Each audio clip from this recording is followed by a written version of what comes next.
नमस्कार, स्वदेश न्यूज में आप सभी का स्वागत है। मैं हूं आपके साथ भागीरथ साहू। मध्य प्रदेश की मोहन सरकार ने अपने कार्यकाल के 180 दिन पूरे कर लिए। हालांकि इसमें लोकसभा चुनाव के आचार संहिता के 89 दिन भी शामिल हैं। इन 6 माह में मोहन सरकार ने प्रदेश में समावेशी सुशासन की नई परिभाषा गढ़ते हुए आम जनता के सरोकारों से जुड़े निर्णय लेते हुए नवाचार भी किए। सीएम डॉक्टर मोहन यादव ने मुख्यमंत्री पद संभालते हुए जिस फाइल पर सबसे पहले दस्तखत किए वो धार्मिक स्थलों में ध्वनि विस्तारक यंत्रों को लेकर और खुले में मांस विक्रय को लेकर था। परिणाम ये हुआ कि प्रदेश के धार्मिक स्थलों ने आम जनता ने सहयोग देते हुए खुद ही लाउड स्पीकर उतार लिए और खुले में मांस विक्रय लगभग बंद हो गया। इसी बीच राष्ट्रीय शिक्षा नीति 2020 लागू करने वाला मध्य प्रदेश देश का पहला राज्य बन गया। प्रदेश में पीएम श्री एयर एम्बुलेंस सेवा की शुरुआत करते हुए जीवन बचाने के लिए संवेदनशील पहल की गई। विपक्ष की आशंकाओं के बीच लाडली बहना योजना में पात्र महिलाओं के खाते में हर माह राशि पहुंचती रही। इंदौर की हुकुमचंद मिल की वर्षों से लंबित 4,800 श्रमिक परिवारों को 224 करोड़ की राशि का मोहन सरकार ने वितरण किया। मार्च के पहले सप्ताह में उज्जैन में रीजनल इंडस्ट्री कॉन्क्लेव को ऐतिहासिक सफलता मिली। इस कॉन्क्लेव में 12 देशों से प्रतिनिधि आए। इसी बीच ऐतिहासिक केन बेतवा लिंक परियोजना पर भी राजस्थान से सहमति बन गई। अपने 180 दिन के रिपोर्ट कार्ड में सीएम डॉक्टर मोहन यादव ने दावा किया है कि 2023 के संकल्प पत्र में 456 बिंदु तय किए गए थे, जिसमें 41 संकल्प पूरे हो गए हैं और 218 पूर्णता की ओर है। जाहिर है किसी भी सरकार के सफलता के पैमाने को देखने के लिए 180 दिन, वो भी 89 दिन आचार संहिता के निकाल दें तब ज्यादा नहीं होते, लेकिन इस 6 माह में ही सरकार की नीयत और नीति दिखाई तो देने ही लगती है। लेकिन इन 180 दिनों की उपलब्धियों पर भी कांग्रेस को परेशानी है। कांग्रेस का आरोप है कि एमपी सरकार रिपोर्ट कार्ड में ना ही युवाओं को रोजगार देने और ना ही किसानों के एमएसपी की बात कर रही है। सरकार भजन करवाने और लड्डू बांटने को अपनी उपलब्धि बता रही है। इतना तो तय है कि मध्य प्रदेश की मोहन सरकार नित नए नवाचार के माध्यम से जनविश्वास जीतने का प्रयास कर रही है। तभी तो 29 लोकसभा पर विजय का परचम भाजपा के खाते में गया और कांग्रेस हाथ मलती रह गई। और अब चांद में दाग नजर आए तो शायद देखने वाले का ही दोष क्यों ना माना जाए। चलिए आज के खास मुद्दे पर हम चर्चा शुरू करते हैं और जो मेहमान हमारे साथ मौजूद है मैं उनका आप लोगों से तारुफ कराया। तो हमारे साथ हैं डॉक्टर वाणी अहलूवालिया जी, मीडिया पैनलिस्ट बीजेपी से, कांग्रेस नेता रवि परमार जी और सीनियर एडिटर स्वदेश न्यूज के मुक्ता पाठक जी। मुक्ता जी, देखिए जिस तरह से 180 दिन लगभग 6 महीने का कार्यकाल अब यहाँ पर संपन्न हो गया। हालांकि बीच में आचार संहिता थी, उसका हम समय हटा दें तो बहुत सारे ऐसे कुछ बड़े बड़े अहम फैसले लिए गए जो कि मुझे लगता है कि अगर यहाँ पर अभी देखें कि मध्य प्रदेश में अभी तक क्या क्या बड़े फैसले लिए गए, उन फैसलों में जरूर नाम आएगा, उन लिस्टों में जरूर ये ऊपर होंगे। खासकर हम बात कर ले जो श्रमिकों को जो कितने लंबे सालों से पैसा लंबित पड़ा था उनको दिया गया, ऐसे और बहुत सारे अहम फैसले लिए गए इस 6 महीने की कार्यकाल में। बिल्कुल भागीरथ जी, बहुत अच्छी बात आपने जो है पॉइंट आउट की हुकुमचंद मिल का। कल डॉक्टर मोहन यादव ने मीडिया इंटरेक्शन भी किया था और उनसे ये सवाल किया गया था कि जिस तरह से आपने हुकुमचंद मिल का जो इतने दशकों से एक जो पेंडिंग था, क्या आप बाकी भी मिल्स के वर्करों का भी आप संज्ञान में लेंगे? तो उन्होंने ये कहा कि हाँ, ये हम करने वाले हैं और सरकार जो है इस विषय पे संवेदनशील है। देखिए, आपने उनकी पहली जो डिसीजन है उसका भी मेंशन किया कि किस तरह से उन्होंने धार्मिक स्थल पे लाउड स्पीकर हटाने की बात की, खुले में मांस और मछली जो बिकते थे उसकी बात की। इस तरह के कई चीजें हैं। और एक और बात जो है कि जिस तरह से उन्होंने संवेदनशीलता दिखाई, जब अधिकारी जो है अब जनता से मिसबिहेव कर रही थी, उन्होंने तत्काल उस पर एक्शन लिया था। इस तरह से उन्होंने अपनी एक सेंसिटिव मुख्यमंत्री होने का एक जो है एग्जाम्पल सेट किया था। और जो एयर एम्बुलेंस की बात आ रही है, जो मेडिकल एयर एम्बुलेंस की बात है, वो बहुत एक सही पहल है और इससे जनता को बहुत फायदा होगा। क्योंकि जो मेडिकल की बात करेंगे, कल वो बता रहे थे, मुख्यमंत्री ये बात बता रहे थे कि ये जो है ये कलेक्टर डिसीजन ले लेंगे कि हाँ किसको जरूरत है और उसको एयर एम्बुलेंस की सुविधा 24 घंटे तक मिलेगी। और उन्होंने बताया कि किस तरह से लोग लोकसभा चुनाव के दौरान में ये अवेलेबल रहा और ये चुनाव आयोग के उसमें था, पोजीशन में था, और उसका बहुत फायदा जो है जनता को मिला है। तो इस तरह के बहुत सारे जो है नवाचार हैं, और लगातार जिस तरह से वो अभी कल जिस तरह से कैबिनेट की बैठक हुई थी एक लंबे अरसे के बाद, क्योंकि अभी आचार संहिता लागू थी, तो उन्होंने अपने मंत्रिमंडल के सभी सदस्यों को कहा कि आप अपने अपने डिपार्टमेंट में जो भी मोदी की गारंटी के तहत आता है उसका आप अध्ययन करिए और मुझे प्रेजेंटेशन दीजिए कि हम उसमें क्या करने जा रहे हैं, मध्य प्रदेश इसमें कैसे उसको पूरा करने जा रहा है। तो इस तरह से लगातार वो इस तरह के नवाचार कर रहे हैं और किस तरह से उनकी गवर्नमेंट जो है सीरियस है, ये पूरा उन्होंने कल मीडिया इंटरेक्शन के दौरान उन्होंने बताया भी कि जो उनका 180 डेज का जो रिपोर्ट कार्ड है वो किस तरह का है। चलिए मेरे साथ वानी जी मौजूद है, हम उनसे पूछ लेते हैं। वानी जी, आप कैसे कर रहे हैं? हालांकि आप बीजेपी से तो जाहिर तौर पे आप अच्छा कहेंगी, लेकिन फिर भी आप कैसे देख रही हैं पूरे इस 180 डेज के रिपोर्ट कार्ड को?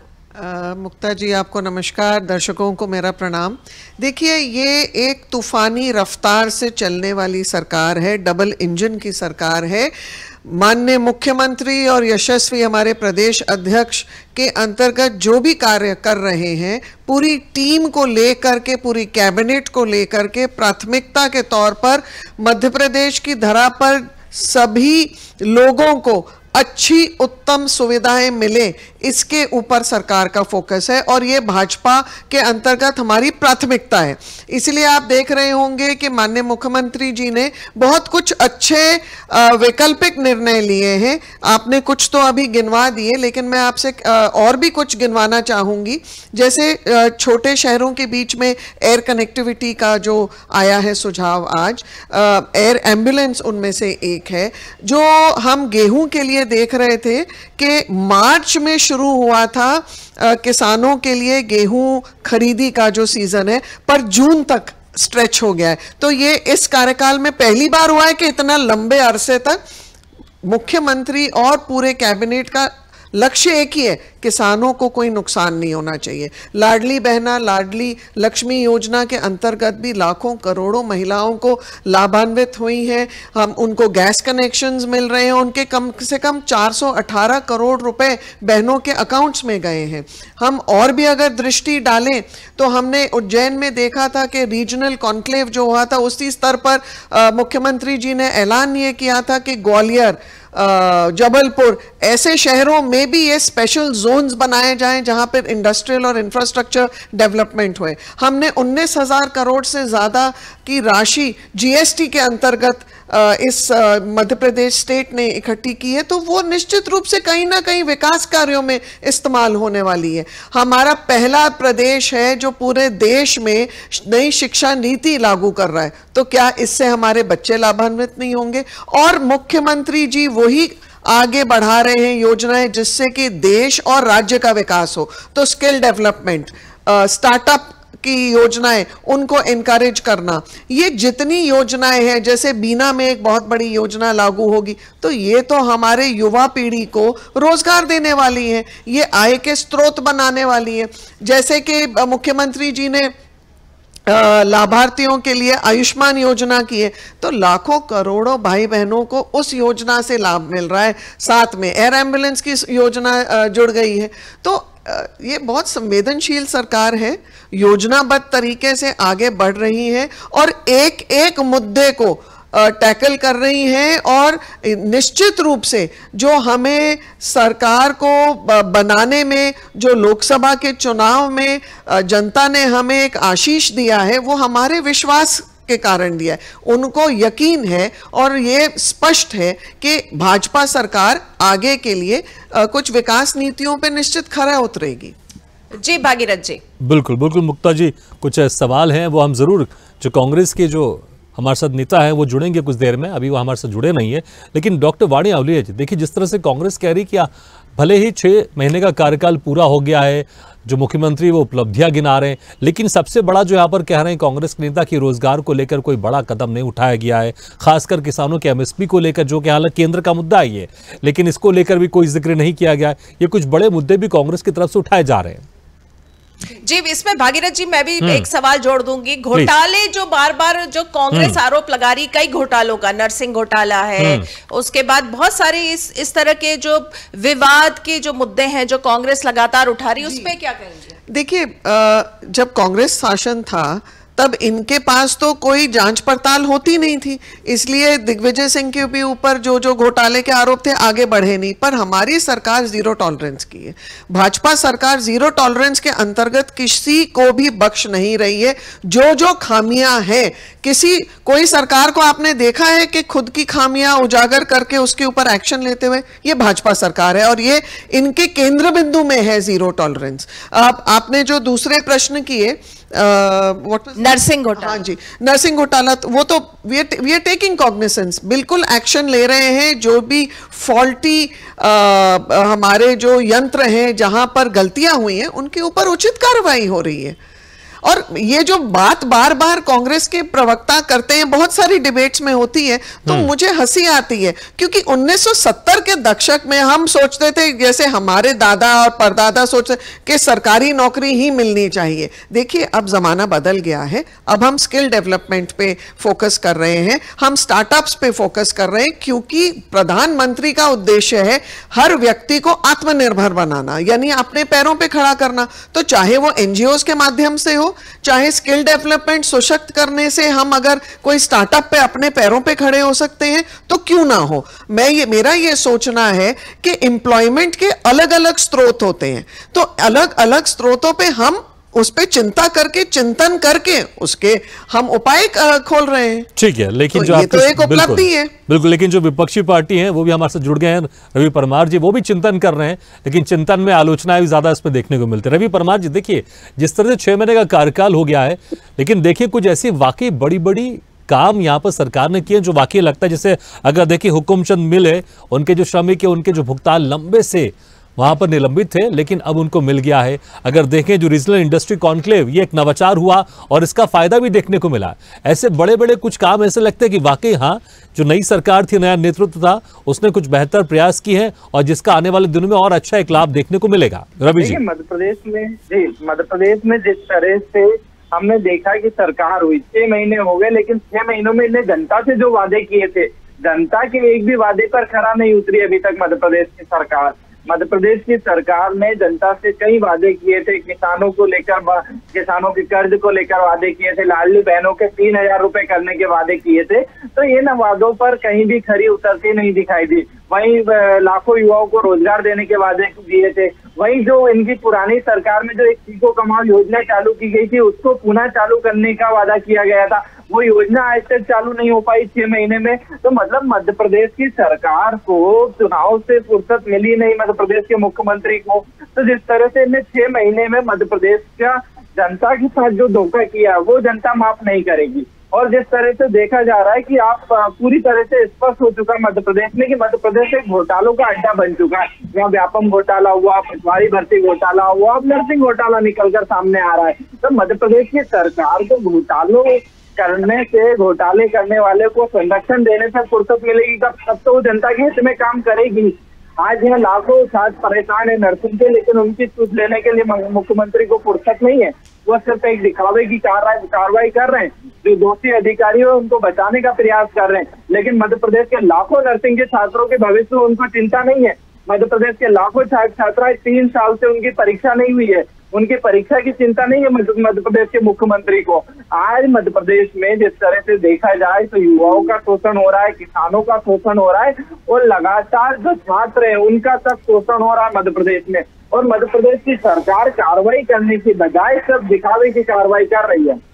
ठीक है रवि जी, आप कह रहे हैं कि जो कार्रवाई हो रही है घोटालों में, वो सिर्फ दिखावे की कार्रवाई हो रही है। डॉक्टर वाणी जी, देखिए, जो कार्रवाई पर ये कह रहे हैं कि कार्रवाई सिर्फ दिखावे की कार्रवाई हो रही है, और जो मैं उसका उत्तर दे रही हूँ जी। देखिए, ये रटे रटाए डायलॉग्स जितने कांग्रेस प्रवक्ता हैं आप बंद कर दें, क्योंकि जनता ने फिर से अपना निर्णय बहुत बहुमत के साथ स्पष्ट किया मध्य प्रदेश में। तो जनता बहुत समझदार है, वो क्या आंखों पे पट्टी बांधे हुए ऐसे निर्णय दे रही है। ये जो बात कर रहे हैं ना घोटालों की, कि व्यापम घोटाले में तो हम विसल ब्लोअर थे, रेत का घोटाला, भर्ती घोटाला दिग्विजय सिंह के टाइम पे शुरू हुआ था। और ये जो बातें करते हैं कि हम भर्ती नहीं कर रहे, हम शिक्षा शिक्षा नीति में हमने सुधार किए, इनको ये सब चीजें दिख नहीं रही हैं। जो हमने कार्य किए हैं ये घिसे पिटे डायलॉग्स देकर कुछ नैरेटिव्स उठाने की कोशिश कर रहे हैं, जिसमें ये बिल्कुल नाकाम रहेंगे और जनता इनको और नकार देगी। अभी तो 5 साल है इनके पास, 5 साल में कुछ नहीं इनके हाथ आना, और अगले 5 साल भी और ये हाथ से धो देंगे। आपको आज देखा है आपने कि डॉक्टर्स की नियुक्ति के लिए निकाला है ऑर्डर माननीय मुख्यमंत्री जी ने, और भी कितनी चीजें हैं जो शिवराज सिंह चौहान जी अब कार्यभार संभाले हैं अपना राष्ट्रीय लेवल पर। कृषि मंत्रालय मिलना मध्य प्रदेश के एक भाजपा के कार्यकर्ता को सौभाग्य का विषय है, क्योंकि मध्य प्रदेश ऐसा राज्य है जिसमें गेहूं उत्पादन में हमने पंजाब तक को मात दे दी थी। तो निश्चित रूप से जो केंद्र के तरफ से जो भी नीतियां आनी है, इतना बड़ा मंत्रालय जो जिसको शिवराज जी आप संभालने जा रहे हैं, तो वहां से भी मध्य प्रदेश को फायदा होगा। 5 मंत्री यहां से नेतृत्व में गए हैं केंद्र में, निश्चित रूप से मध्य प्रदेश की धरा में हमको उसका परिणाम दिखेगा। ठीक है रवि जी, देखिए जिस तरह से किसानों को लेकर आप बीजेपी सरकार पर आरोप लगाते, लेकिन शिवराज सिंह चौहान अब केंद्रीय कृषि मंत्री बन गया हो, और जिस तरह से रोजगार की बात आप कह रहे थे, अभी आपने भी देखा होगा कई हेडलाइंस में, न्यूज चैनल के हेडलाइंस में, पेपर में हेडलाइंस यही थी कि तकरीबन 40,000 से ज्यादा स्वास्थ्य विभाग में या यहाँ पर भर्तियां होंगी। तो जिस तरह से देखेंगे, अगर आप जो आप आरोप लगा रहे हैं, कहीं ना कहीं उसके सामने से सरकार की तरफ से उसको लेकर कार्य भी किया जा रहा है। देखिए शिवराज सिंह कई लंबे समय तक मध्य प्रदेश के मुख्यमंत्री रहे, लेकिन कभी भी उनने किसानों के हित में फैसला नहीं लिया। तो क्या उनके कृषि मंत्री बनने से मध्य प्रदेश के किसानों का क्या भला होगा? क्या दूसरी चीज 40,000 पद पर रवि जी, जब पूरे देश में 6,000 रुपए का जो किसान सम्मान निधि था, मुझे लगता है मध्य प्रदेश ही वो राज्य था जिसने पहले शुरुआत में 4,000 और बढ़ा दिए थे।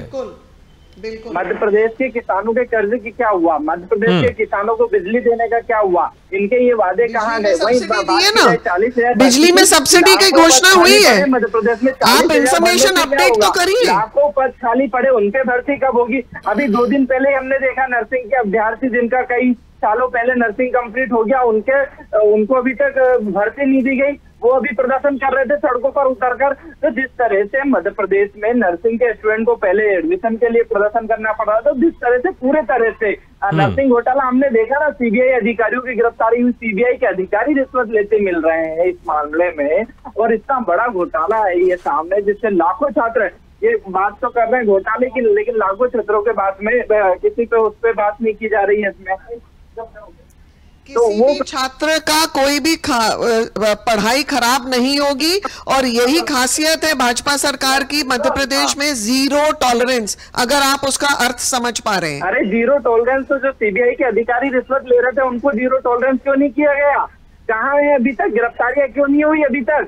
मध्य प्रदेश की सरकार ने क्या कार्रवाई की है? दिल्ली सीबीआई कार्रवाई कर रही है, और सारी चीजें दिल्ली सीबीआई ने की। मध्य प्रदेश की सरकार उस समय सो रही थी। आप डिसाइड कर लीजिए कि सीबीआई भाजपा के लिए काम करती है कि देश के लिए काम करती है। ठीक है मुक्ता जी, लेकिन ठीक है, मुझे लगता है ये एक बहुत स्वस्थ राजनीति है कि सरकार काम करे, सरकार अपनी उपलब्धियां गिनाए, विपक्षी पार्टी आलोचनाएं करें और उन कामों को इंगित करे जहां पर सरकार को बेहतर करना चाहिए। लेकिन देखिए, नर्सिंग घोटाले की अगर बात करें, जिस तरह से पूरे देश में नीट घोटाले की बात हो रही है, तो कहीं ना कहीं इसका असर नर्सिंग घोटाले पे और ज्यादा बड़ा पैमाना होते जा रहा है। सरकार की एक तरफ उपलब्धियां तो हैं, लेकिन चुनौती भी बहुत है, जिसको आने वाले दिनों में यहां पर मोहन यादव की सरकार को उस पर काम जरूर करना पड़ेगा। खासकर इस तरह के पढ़ाई में जो घोटाले हो रहे हैं, इस पर लगाम सख्त लगानी पड़ेगी।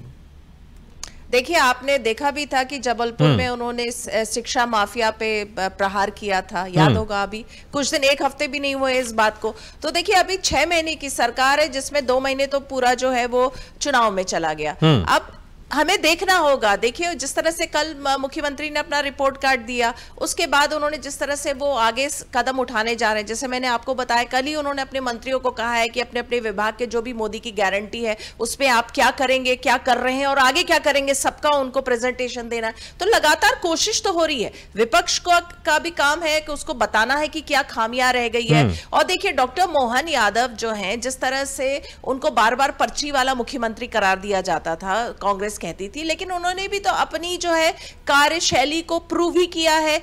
29 की 29 लोकसभा सीट्स जीती हैं जो उनके झोली में तो जाएंगी, श्रेय तो उनको देना ही पड़ेगा आपको। और वो लगातार जिस तरह से जिस गति में वो काम कर रहे हैं, जैसा मैंने बताया कि अधिकारियों के खिलाफ उन्होंने एक्शन लिया, तो जिस तरह से क्विक एक्शन लेते हैं, तो ये तो एक उसको आपको सराहना तो उसका करना ही पड़ेगा। बाकी जो कांग्रेस और अपोजिशन पार्टी है उसको तो कमियां गिनानी है, ताकि सरकार जो है वो अपने टोस पे रहे और देखते रहे कि क्या कमियां हैं और उसको हम कैसे सुधारें।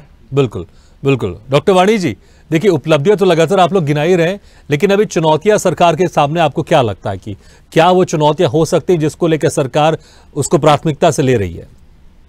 देखिए, चुनौतियां होंगी, जो भी केंद्र से हमारे पास जो योजनाएं आती हैं उनको हम जमीनी तौर पे किस तरीके से, कितनी रफ्तार से और कहां योजनाबद्ध तरीके से लागू करते हैं। चुनौती ये होगी कि हमारी जितनी जनसंख्या है मध्य प्रदेश में, यहाँ पर आधुनिकीकरण, यहाँ पर शिक्षा नीति लागू होना, यहाँ पर अच्छा शासन होना और चीजें बिल्कुल मुख्यमंत्री और प्रधानमंत्री के निर्देश अनुसार डबल इंजन की सरकार एक अच्छे गति से, संवेदनशील तरीके से और सकारात्मक तरीके से कैसे आगे बढ़ती है। बिल्कुल। और रवि जी, आपको क्या लगता है ऐसे कौन सा सेक्टर है जहां पर सरकार को ज्यादा ध्यान देने की आवश्यकता है?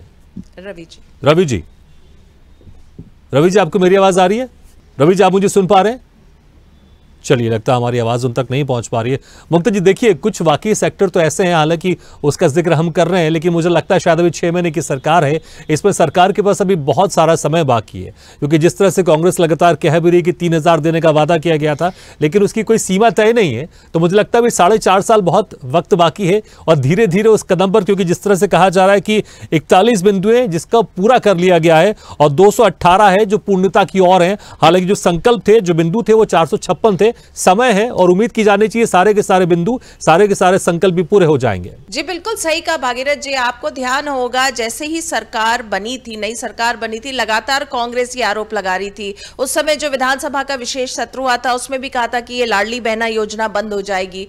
अब आप देखिए वो लगातार चलती रही। अब पैसे बढ़ाने की बात है, अब ये तो सरकार को निर्णय लेना है कि उसको कब बढ़ाना है, किस किस तरीके से बढ़ाना है, लेकिन बंद तो नहीं हुई योजना। और आपने जितने बताए, जितने जो बिंदु हो चुके हैं, कुछ जो हैं वो प्रोसेस में हैं, और हम ये उम्मीद कर सकते हैं कि जिस गति से काम कर रही है डॉक्टर मोहन यादव की सरकार, कि आने वाले समय में जो भी उन्होंने संकल्प लिए हैं, जो भी उन्होंने वादे किए हैं जनता से, उसको वो निभाएंगे। बिल्कुल, और यही उम्मीद मुझे लगता है जनता भी करेगी। चलिए, बहुत बहुत शुक्रिया आपसे मेहमानों का, डॉक्टर वाणी अहलुवालिया जी, रवि परमार जी, मुक्ता पाठक जी, शुक्रिया हमारे इस खास चर्चा में शामिल होने के लिए। तो 180 दिन की सरकार है और यहाँ पर बहुत सारे फैसले ऐसे हैं जो वाकई दमदार फैसले हैं, लेकिन अभी देखना होगा, क्योंकि विपक्षियों की तरफ से भी तमाम मुद्दे उठाए जा रहे हैं और तमाम ऐसे मुद्दे भी हैं जनता के बीच में जो जनता चाहेगी कि ये सरकार उससे जल्द से जल्द पूरा करे, उनकी समस्या का समाधान करे। इसी के साथ हमारी खास पेशकश में फिलहाल इतना, लेकिन खबरों का सिलसिला लगातार जारी है। आप देखते रहिए स्वदेश न्यूज, सबसे पहले देश।